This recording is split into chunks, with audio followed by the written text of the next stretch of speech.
Bonjour. Cette vidéo porte sur le calcul vectoriel. Ici, nous allons parler du théorème de divergence de Gauss-Ostrogradsky. Comme support, nous allons traiter l'exercice suivant. Dans R3, on considère le champ de vecteurs défini par f de x, y, z égale x sur x2 plus y2 moins 1, y sur x2 plus y2 moins 1, et 2z sur x2 plus y2 moins 1 au carré. Et on considère S la surface définie par x carré plus y carré égale z carré, avec z compris au sens large entre 0 et 1,5, orienté par une normale sortante n. Première question, calculer la divergence du champ F. Deuxième question, calculer le flux de F à travers la surface S, ou l'intégrale double sur S de F. Alors nous voyons ici que x carré plus y carré égale z carré, c'est l'équation d'un cône, limitée entre 0 et 1,5 pour z, z compris entre 0 et 1,5. Nous voyons ici la frontière de cette surface S qui est un cercle. Alors regardons d'abord la première question, à savoir le calcul de la divergence de F. Si on note f égale PQR, on sait que la divergence de f, c'est la somme des dérivées partielles. La dérivée partielle de P par rapport à X, plus la dérivée partielle de Q par rapport à Y, plus la dérivée partielle de R par rapport à Z.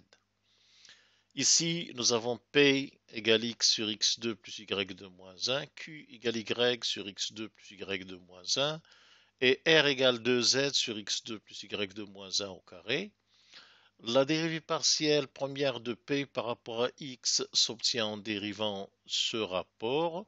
C'est la dérivée de X fois X carré plus Y carré moins 1, donc ça fait 1 facteur de X carré plus Y carré moins 1, moins X fois la dérivée de la fonction X carré plus Y carré moins 1 par rapport à X, c'est-à-dire 2X. De même, nous trouvons la dérivée partielle première de Q par rapport à Y, c'est la dérivée de Y fois X2 plus Y2 moins 1, ça fait 1 facteur de X2 plus Y2 moins 1, moins Y fois la dérivée de ce dénominateur par rapport à Y, donc moins Y fois 2Y. Et enfin, la dérivée partielle première de R par rapport à Z, Z ne figure pas en bas, donc c'est tout simplement 2 divisé par x2 plus y2 moins 1 au carré, qui est ici vu comme une constante. Alors, la divergence s'obtient en faisant la somme, x2 plus y2 moins 1 moins 2x carré pour la dérivée de p par rapport à x, plus x2 plus y2 moins 1 moins 2y carré qui vient de la dérivée de q par rapport à y, et plus 2 sur x carré plus y carré moins 1 au carré, qui vient de la dérivée de r par rapport à z, et on voit bien que cette divergence est nulle. Passons maintenant à la deuxième question, à savoir le calcul du flux du champ de vecteur f à travers la surface S. Alors avant de faire ce calcul, nous allons passer en revue la stratégie en général utilisée pour calculer le flux d'un champ de vecteurs à travers une surface. Alors, d'abord, il faut distinguer le cas où f est solénoïdal, c'est-à-dire que le flux de f à travers toute surface fermée est nul ou non, et le cas où S est fermée ou ouverte. Alors, nous supposons ici, c'est le cas, S est contenu dans un ouvert U simplement connexe. Alors, si F est de classe 1 sur cet ouvert U, alors F est solénoïdal si et seulement si sa divergence est nulle. Ça veut dire, ce qui équivaut à dire qu'il existe un potentiel vecteur tel que F dérive de ce potentiel ou bien tel que F soit égal au rotationnel de ce potentiel vecteur G. Alors la discussion est la suivante. Premier cas, si f dérive d'un potentiel, si f est solénoïdal, et S est fermé, dans ce cas, le flux de F à travers la surface fermée S est nul. Deuxième cas, si F est solénoïdal, c'est-à-dire F est égal à rotationnel d'un champ de vecteur G, et S est ouverte, alors dans ce cas, nous avons le flux de F sur S est égal à l'intégrale de G sur C, ça c'est le théorème de Stokes, puisque F représente le rotationnel de G, donc l'intégrale de G sur C est égale à l'intégrale du rotationnel de G sur S. Ici, C est la frontière de S. Alors, donc, le flux de F à travers S est égal donc à la circulation de ce vecteur G sur le contour C. On peut l'évaluer, par exemple, à l'aide d'une paramétrisation R de T de C. Et donc, cela donne l'intégrale de G sur C égale l'intégrale de A à B de G de R de T, T variante A et B par exemple, R' de T dt. Alors, on peut aussi appliquer le théorème de Stokes sur une autre surface ayant C pour frontière. Ça veut dire que, au lieu d'intégrer F sur S, on peut intégrer F sur une autre surface S' à condition qu'elle ait la même frontière que C. C'est tout à fait normal parce que si on prend S' qui a la même frontière que C, on aura l'intégrale de G sur C est égale à l'intégrale du rotationnel de G sur S', S' a pour frontière C, et donc elle est égale à l'intégrale de F sur S. Troisième situation, F n'est pas solénoïdal. Dans ce cas, le flux de F à travers S dépend de S. On ne peut plus prendre deux surfaces ayant même frontière et utiliser Stokes. Alors il y a deux cas. Si S est fermé, dans ce cas, on peut utiliser le théorème de la divergence qui dit que le flux de F sur la surface fermée S est égal à l'intégrale sur le solide enfermé par S de la divergence de F.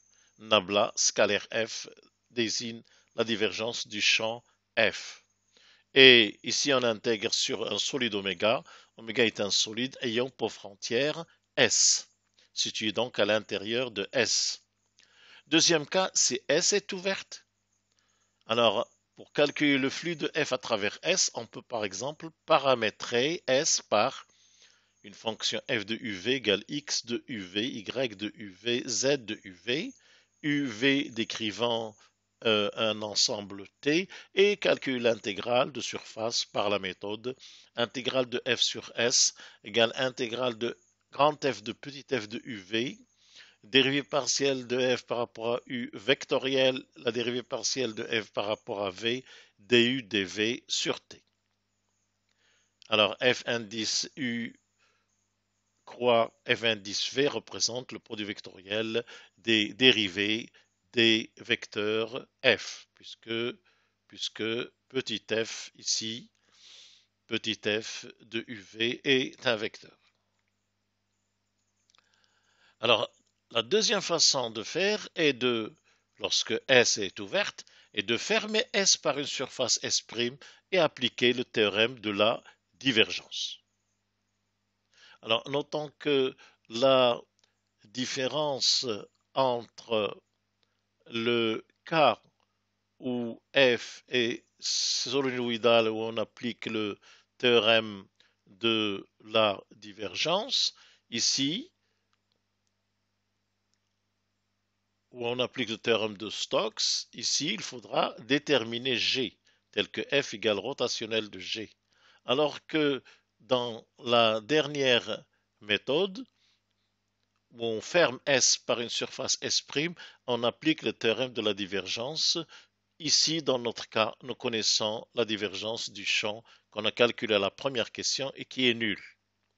Donc, nous allons donc, ici, dans notre cas, fermer S par une surface S', S union S' va renfermer un solide oméga et on va appliquer le théorème de la divergence qui nous dit que l'intégrale de f sur la réunion des deux surfaces est égale à l'intégrale de la divergence du champ f sur le solide oméga que renferment les deux surfaces. Et du fait, bien sûr, que l'intégrale sur la réunion des surfaces, c'est la somme des intégrales, on en déduit que l'intégrale cherchée de f sur S, c'est l'intégrale de la divergence sur le solide, moins l'intégrale du champ sur S', notant que S' est en général choisi simple pour les calculs. Qu'est-ce que cela donne dans notre cas? Alors, dans notre cas, nous avons une surface S de frontière C, qu'on va fermer par une surface S' assurée en bleu. Alors S' union S est une surface qui renferme un solide conique qu'on va appeler D. Donc soit c'est le cercle de frontière S et S' le disque de frontière C, le disque assuré en bleu. Notez bien l'orientation vers l'extérieur, aussi bien de la surface du cône que de la surface du disque. On oriente à l'extérieur du solide dont la réunion des surfaces est la frontière. Alors la frontière S union S' est fermée. Elle représente la frontière d'un solide conique D. La frontière S union S' est orientée par une normale dirigée vers l'extérieur, donc positivement. Ici, on applique donc le théorème de la divergence de Gauss qui nous dit que l'intégrale de f sur l'enveloppe ou le contour S union S' est égale à l'intégrale de la divergence sur le solide D. Alors, on vient de voir dans la question précédente que la divergence est nulle et par conséquent, l'intégrale sur S union S' de f est nulle. Et comme l'intégrale de f sur S union S', c'est l'intégrale de f sur S plus l'intégrale de f sur S', on en déduit que l'intégrale cherchée de f sur S est égale à moins l'intégrale de f sur S', qui elle est plus simple à calculer. Pourquoi? Puisque S' n'est autre que le disque de centre 0,01,5, on peut le voir sur la figure, c'est le cercle de centre 0,01,5 et de rayon 1,5, puisque dans le cône, nous avons z est égal à ρ, z est égal à x carré plus y carré, racine de x carré plus y carré quand on est sur le cône S. Donc, c'est le S' est le disque de centre 0,01,5 et de rayon 1,5. Il est situé dans le plan z égale 1,5. S' est orienté par une normale dirigée vers le haut, n égale 0,01, constante, d'où l'intérêt donc d'intégrer sur S'. Et de plus, S' peut être paramétré par, c'est un disque avec z constant, z égale 1,5, par x égale ρ cos θ, y égale ρ sin θ. Θ décrit l'intervalle 0,2 pi, et ρ varie de 0 à 1,5.